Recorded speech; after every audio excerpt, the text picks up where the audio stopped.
Today's lesson is about supposed and supposed to. So, suppose is a verb and the pronunciation is supposed. And in this lesson, you will learn two uses of supposed as a verb, how to use supposed to in a short answer, polite request with suppose, and suppose in the imperative, and finally the structure be supposed to. Alright, so suppose as a verb, use 1. So the structure is supposed followed by a that clause, and the meaning is think, believe, imagine that something is probably true, is likely to be true, but not certain. And the use or context is to explain the probable reason why something happened. So we're giving a probable explanation to something we're not certain, but it's not probably the reason. For example, why Tom doesn't want to go swimming. Well, I suppose that he is tired. Tom is probably tired, okay? That's the meaning I'm giving the explanation. Another example, why didn't Helen report to the office yesterday? I suppose she wasn't feeling well. This means that I think or I believe or imagine that the probable reason was that she wasn't feeling well. Yes? Notice in this example here, we missed out the word that. But this is still a that clause. But the word that is optional. Here we have put in sentence 1, and sentence 1 we have put it. Here in sentence 2 we have missed it out. Often in spoken English we don't say the word that, yes, but it is still a that clause. Suppose as a verb use number 2 is the same, so it's the same form.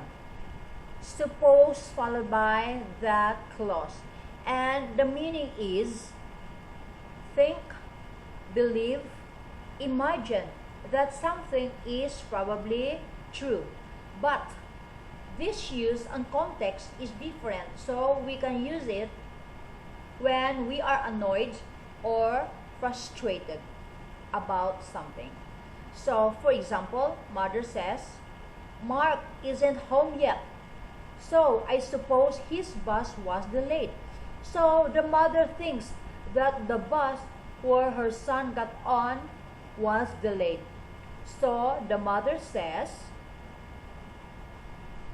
Mark isn't home yet, so I suppose his bus was delayed. So the mother imagined that is probably true, that the bus where her son got on was delayed. And by using suppose, she is expressing her annoyance or frustration. Yes?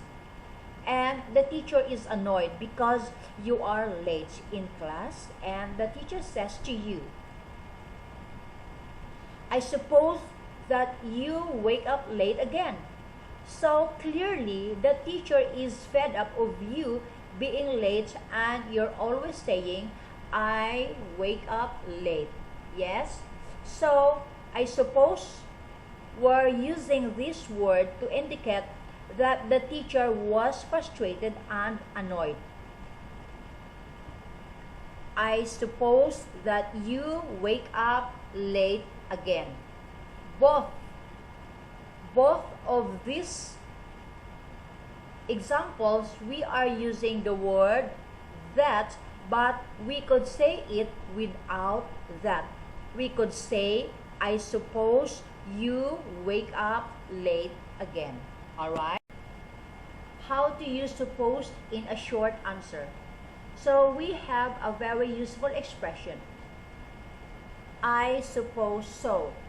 So when we say this, we are agreeing reluctantly, or we are saying yes reluctantly. So reluctantly means we are not very willingly. We are saying yes, but we are not very enthusiastic. We don't really want to say yes. For example, Tom asked, "Can I play football?" And Mom replies, "I suppose so." So Mom says yes, but she doesn't really want to say yes. She's not very pleased that her child wants to play football. Yes?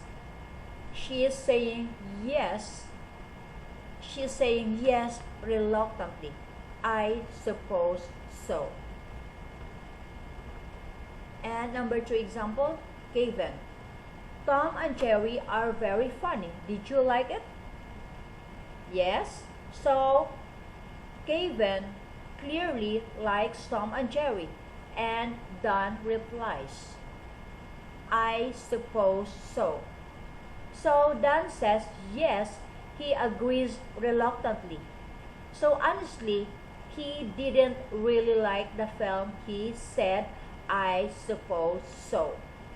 But in reality, he didn't really like it. This is a short answer, and because, well, a complete answer would be you repeat the question in the answer. So a complete answer here would be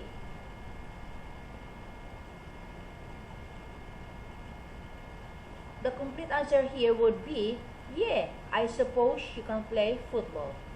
And that is too long, and it is not a good style of English. So we replace the clause with the word so. With the word so here. Alright? Here, a complete answer, example number 2, would be yes, I suppose that I like it. But again, that is too long. So we just say I suppose so. And the final example, Emily, can we take the bus? And Juvie replies, yes, I suppose so. The complete answer here would be yes, I suppose that we can take the bus. But that is too long. So we simply say yes, I suppose so. But she's not happy about it. She says yes reluctantly. Polite request with suppose. We use the negative form of suppose to make a polite request. I don't suppose that. And at the end, if we write it, it's a question mark. For example, I don't suppose that I could borrow your phone. So this is a very polite way of asking to borrow someone's phone. Number 2 example, I don't suppose you could take me at the train station. And finally, I don't suppose you could help me do my project. So again, we are very politely asking to help me do my project. Yes, it's always negative for this I don't suppose that. And it's a question. Suppose in the imperative. We use suppose in the imperative at the beginning of a sentence. And the meaning is what if. And we often use this to make a suggestion. So the structure is suppose followed by the present tense. Example, so this is a suggestion. Suppose we go for a drink, a bottle of beer. So we are suggesting that we go for a drink, a bottle of beer. It's a question. It's a different way of saying, shall we go for a drink, a bottle of beer? Example 2. Suppose we eat lunch at the restaurant. So again, this is a question, supposed followed by a present tense. It's a suggestion, now slightly more advanced. We can also use suppose followed by the past tense and it's the same meaning, but here we are less certain about the plans. So it's like a strong, it's almost like a strong conditional. In fact, it's similar to the second conditional, but the form is in the past tense. However, we are talking about future possibility. We are talking about the suggestion. So it's obviously the future. Here it is also the future and here is the future also. Example, suppose we took a train. So we are suggesting or making a suggestion to take a train, and because it's a suggestion, this is the future. So took is the past simple form of the verb take. Suppose we stood at the mall and waited him there together. So here we have two verbs, both of them in the past tense. We stood, both of them in the past tense. We stood, here we stood, which is the past simple form of stand, and waited is the past tense of wait. Yes? So again, this is a suggestion for the future. We are talking about, perhaps this is a plan for tomorrow maybe. So it's the past tense in the form, but the meaning is in the future. The structure be supposed to. Be supposed to followed by the base form of another verb. And this time, this is a slightly different pronunciation. So when we use this structure, it is supposed with a sound, supposed at the end. Supposed to. The use and meaning, well, the first meaning is to describe obligations and arrangements. Example, why are you here? You are supposed to go to school today. So the arrangements was to go to school. So why are you here? So you are supposed. So are is the verb be in the correct form, supposed to. And we have go, which is the other verb in the base form. This one in the past tense. You were supposed to pick me yesterday. Now we have the verb be in the past form because we're talking about yesterday. Supposed to stays the same and pick is the base form of another verb. You were supposed to pick me yesterday. So why didn't you call me yesterday? We had arranged or we had planned that you would pick me yesterday, but you didn't do it. Yes? So that's the meaning, guys. Another example, you are supposed to talk to the manager. So here we are talking a habit, an arrangement that is supposed to happen every day. So we have the verb be, are, supposed to, and then talk in the other verb in the base form. So it's an obligation and arrangements. And we have another use of this structure. So be supposed to also describes beliefs and expectations. Example, the new car is supposed to be very good. So we have the verb be, supposed to, and the base form of the other verb is also the verb be. In this example, in fact, in older example, it's be, but this is the base form of the verb.